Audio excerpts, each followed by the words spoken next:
I was talking about like my daughter, I think will far surpass anything I can ever imagine doing. She's Okay. already a commissioner and hobnobbing with, Oh, all the okay. people in power and a different place. She's in a different place. And I'm proud of her. So I would say that I said to her just today, I said, I've had some trouble with making money with COVID because of the type of work I do. And I Mm, do okay. websites sometimes, but a lot of people know I'm an astrologer. And Hmm. there's been a lot of people coming to me, but they pose. You see what I'm saying? So it's a whole different. Like they're coming to me for help, and they're usually in a really bad place. I And get so it. it's like a lot of like people begging for help all the time, and not enough coming back. I was getting depleted, and really doing this Mm, podcast is really for my own, like something outside of that, where I can okay. concentrate on, maybe making friends, getting to know people, talking about subjects that matter, and stuff like that, to get my mind off of it, because that's where I've been like since March. Like it's constant. Hmm. Um, Hmm. and I was feeling a little overwhelmed by it. Because people forget you are inside of there having your own nervous breakdown, right?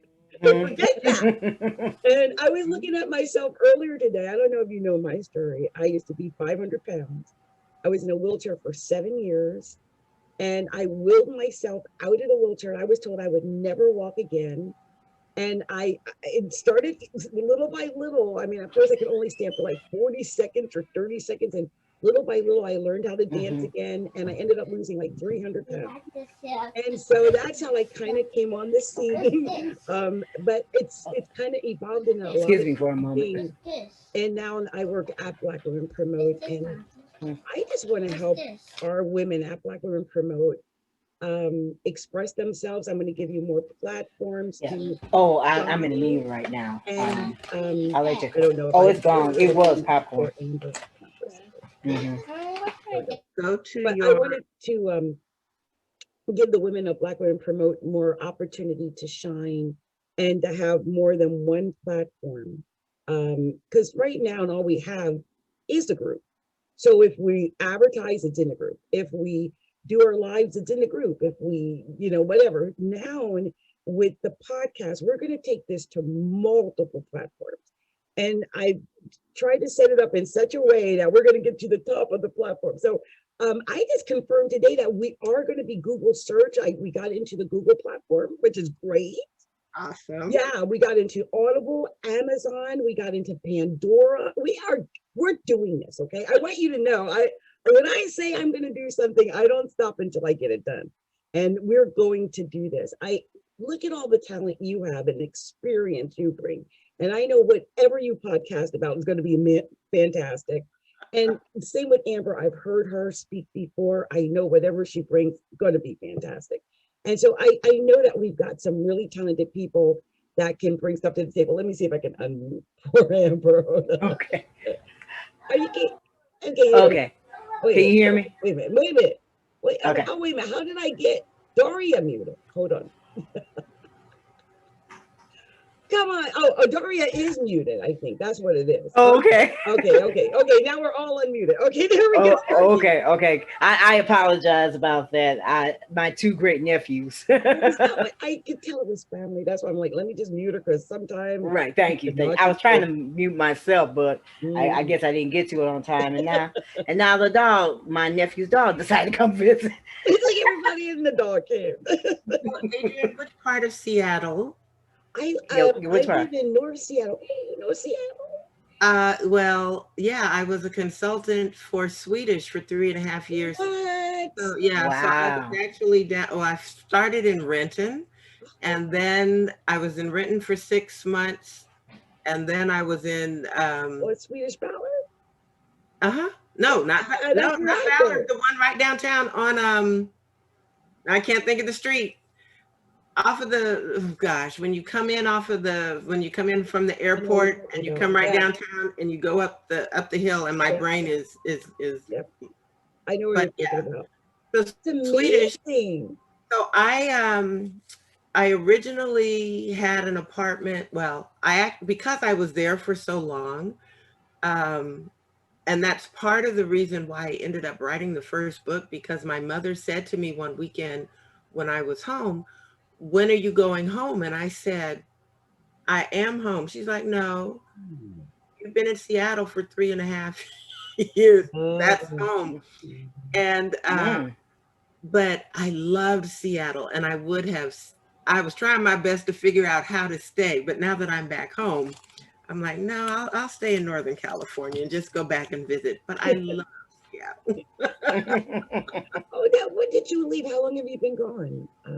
I've now been gone since February of 2015. Oh, So I was there from November of 11 to February of 2015. Oh, wow. Yeah.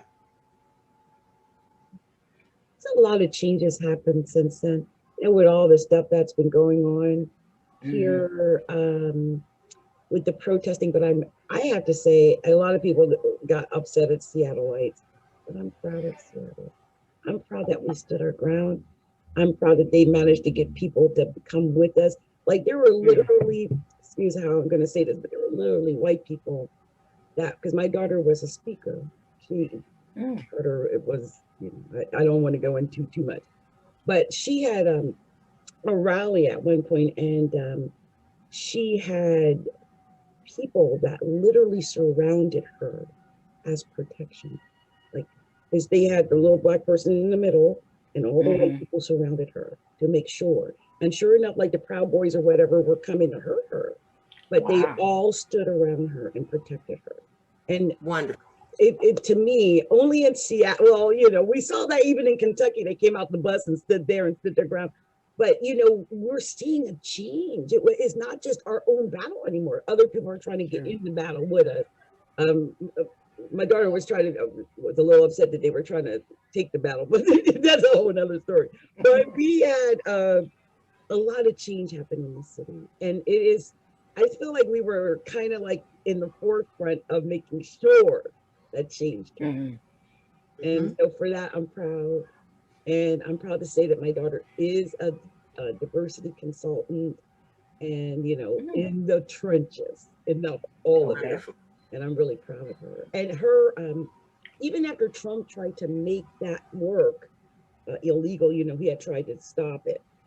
Her work went through the roof. Like, I don't even want to go, but we're talking like 6 figures through the roof. Okay. Because instead of them backing down, they all clamored to make sure they got in so that they could get the funding before they took it away. I'm like, yeah, it's needed. I mean, that kind of diversity training is needed. If things are going as bad as they are in our nation, how are we going to fix it if we just close our eyes and act like it's not happening? Something has to be done, because things had gotten really out of control since May, right? And I feel like it's part of it's COVID. I feel like, we're at the breaking point. There's a lot of to me, it's like a kettle that boils, and the kettle is boiling, and it's been boiling since May. And I so, think yeah, you're right in that people have been under such pressures, because we've talked about all the different ways it's been coming. Most of the time we have one. You have something for just a little bit, but to have all of it coming from every direction for so long, people's tempers, I mean, even when you just go out and people are on edge. And then of course, when May came, that was, to me, like you said, that was like the kettle just went poof. Somebody put some baking soda in there. Yeah. Poof. Yeah. Now the kettle is still boiling, but it's not The whistle's not blowing. It's not blowing. But I think in some ways, some people sort of went, we're going to go underground. And so there's a lot going on. People think that when you live in California is this enlightened and oh, it's oh so liberal and everything. But I always say to people, most of the people in California are not from California. They came from somewhere else. Mhm. And those somewhere else, they brought that with them. And that's why, right? And the difference is in California, they smile like, oh, everything's fine. Whereas when you're in the South, I mean, when I go visit my relatives in the South, the white folks who don't like you. I mean, there's no way to hide it. Yes. They don't try to hide it. Yep. And then you come here and you think everything's hunky-dory. Nah, they don't, but they won't show it. I'd much rather see it. Right. I'd much rather see it and know it, because then I can deal with that. Girl, you are talking right now. Me and my dad just had this conversation. You are smiling at me like everything's cool when actuality you got on a sheet. Just take the sheet off and tell me. I can deal with that. I ain't got to deal with you. Right. But I have to deal with you. Right. So. Right. When you're talking about that, brought a line of an old song that still is true to this day. Let's see. Smiling faces sometimes pretend to be your friend. I just sang that one of my podcasts just the other day. Smiling faces. You're right. Smiling faces tell lies. They don't tell the truth. Don't tell the truth. That's right. They I'm really seeing that. Like smiling faces. How it is. That nation, like, okay, they said what, 78 million voted for Biden and Kamala, but 69 million or 70 million voted the other way. They're out there. Yes, they are. Among us. They are definitely amongst us. Yes. And growing up in the military is very diverse because everybody's in there. And so I grew up in areas where we were not a majority. And many of the kids that I went to school with were mixed because the GIs would go to different places. So there was always this plethora of, you didn't see people for, well, what are you? What are you? What are you? Right. It was, are you officer? Or are you enlisted? That was the differentiation. Yes. Really? Yeah. That was relate to this, Daria, from living up in Alaska. I relate to this. Okay, right. So that was the big, so you're an officer's kid or you're a whatever. But I say that to say, so I because I grew up with that, it's always, I'm going to take you at face value. Pure and simple. That's how I have to start until, and I would tell my teams, you start off here with like and here with respect. It's what you do. Whether the like or respect goes up or down. And so that same thing is, you're interacting with people, and there have been people that I have known for years and years and years.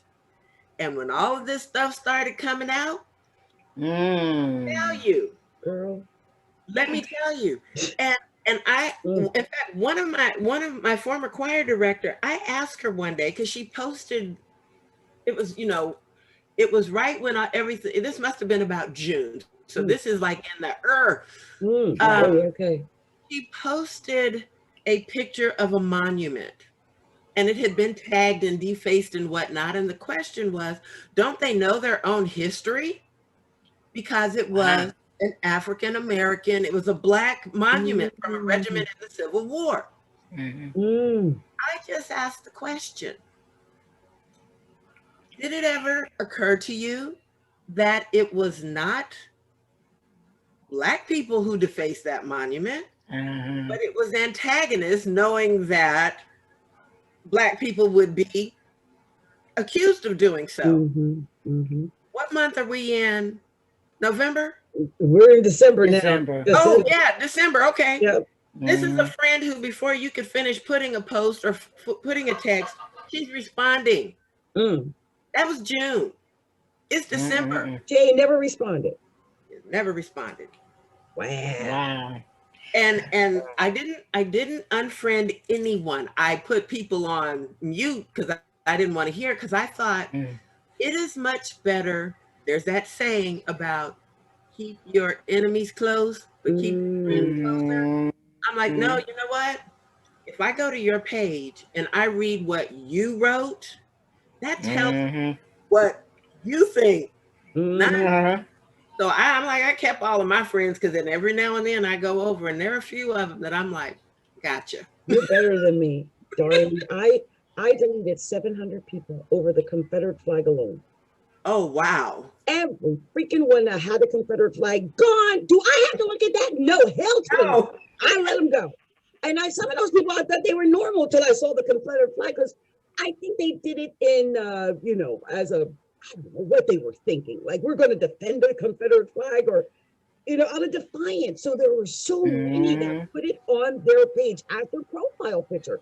And I just went through delete, 700. That See, shows the That's a mindset. lot. That's that's a a lot. lot. I had put a post once when I lived and this is Alaska, so imagine, I lived in Alaska and I was walking down the street from a job. And and look, you see how pale I am. Now, I was a lot darker then because I don't go out. It's a long story, but I had a blood disease. I lost a lot of pigment. But Mhm. Alaska is closer to the equator, right? And so the Right. poles. So I was brown. I was at least dark as you, Daria. I swear I was.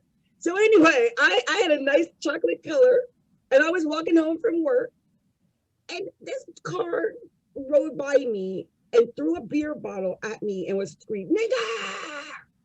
And they had the Wow. Confederate flag draping off the back of their car. From that moment, Mhm. when I see that flag, it Yeah. raises something up inside of me. I can't, woo, it's like fear. Okay. I hate that flag.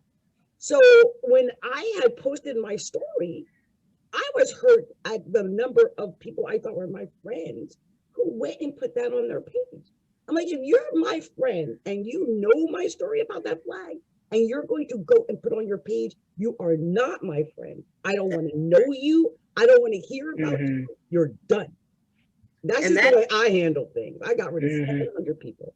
no, and that but that makes it, now it's interesting because my husband is Caucasian. And so you figure not only do we have the male and the female differences and discussions, et cetera, like y'all Mhm. are weird. We also have the racial piece. Yeah. And Oh let me boy. tell you, we have had some knockdown drag out. I'll describe it that way. But Okay. I have always talked about, if we cannot have these hard conversations and we love one another, how do we expect to be able to have these type of conversations with other people who don't care a rip about us Yes. or who Mhm. don't know us? And so it is, you know, because he primarily, most of our friends are Black or mixed couples or whatever, Mhm. or our families and whatnot. He has been surrounded. In fact, when I met him, he was going to a Black church. He was going to a Kojic church. Oh, okay.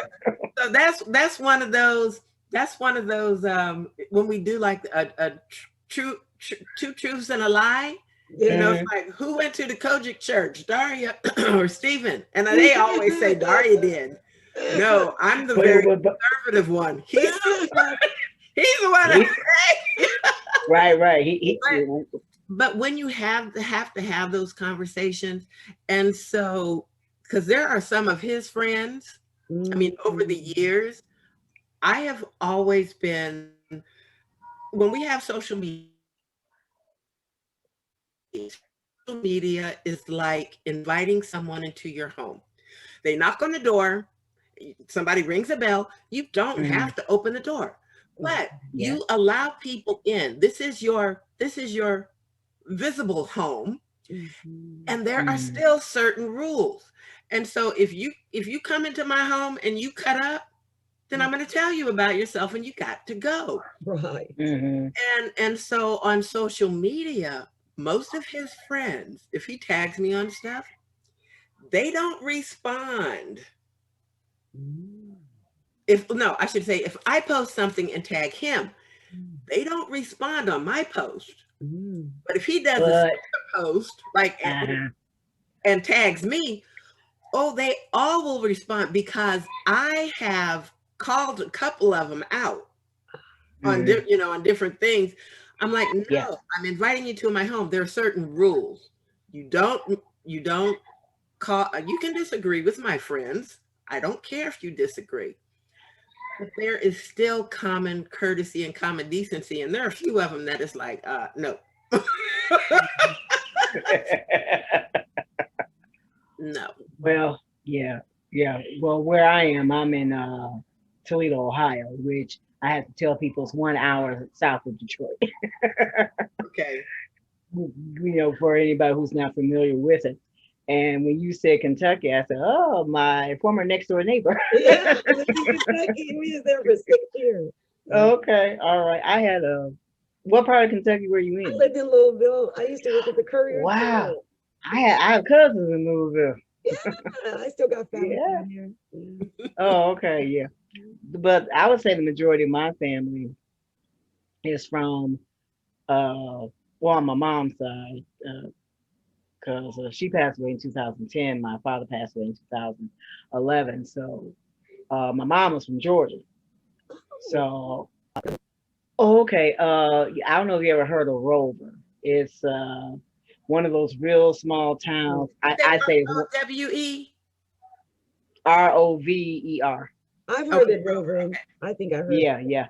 Well, it's 1 hour south of Atlanta. Yeah, it's around the circle. That's why I heard Right, it. it's around that circle. Yeah, Rovers, Griffin, Atlanta, all of that. All So, right. Mhm. majority of my mom's side is from the South. So, I would say I'm a Midwesterner with a Southern. They say, you sound like you from the South. I said, well, I'm not from the South. I'm from Ohio, but I was raised that way. So It was shit. Your parents are from the South. You from the South because they bring that to you, right? they're right. But some of my father's side is from the South, but the majority of them is from the North. But they lived in Glen, which is near the Ohio West Virginia borderline. Oh, okay. So it's like they were country up north. It was like my father said, that is as country as I'm gonna be.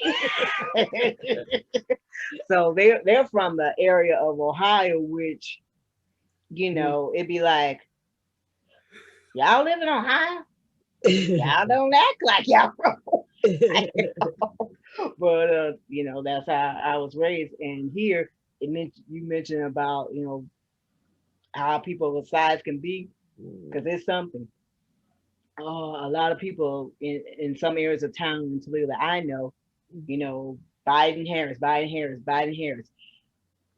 If there was one who put up a Trump sign, they had to be real careful. Same on the other side, Trump Pence.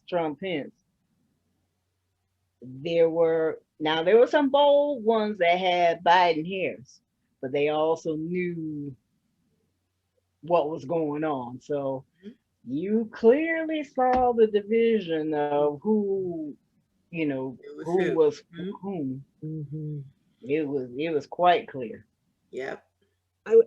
When I hear some people negate that some of what was going on was racially motivated in our decision making, I'm thinking, how did you miss that? Like, there's some things like, how did you miss that? Because there are some people they act as though that wasn't the case, and I'm thinking, how did you miss that? Some wanted to. Some wanted to, if you think about it. Mm-hmm. Because that was kind of like Daria said, that, and also like you said, it's kind of like, just say who you are. If you are this, let me know. If you're that, no, let me know. No, it's that facade. And sometimes that facade is even in you not directly saying what you're going to say. Mm-hmm. Because it's a form of protection, but also at the same time, it's also a form of, depending on who you're surrounded by, it's like, I better not let them know who I'm really for. I'll just wait till I get to where I have to go, and I can let it all out. Yes. Here is a sad thing, and this is where I think we as a nation have, how on TV when they say jump the shark, a show is jump the shark and it will never ever be good again. Mm-hmm. I liken it to to that, in that people have disagreed as long as we have been a country. The difference being now is you could have a conversation. Some people could have conversations. If you respect someone, it's like, you know what? I don't like chocolate. Both of you probably love chocolate. And so we could debate.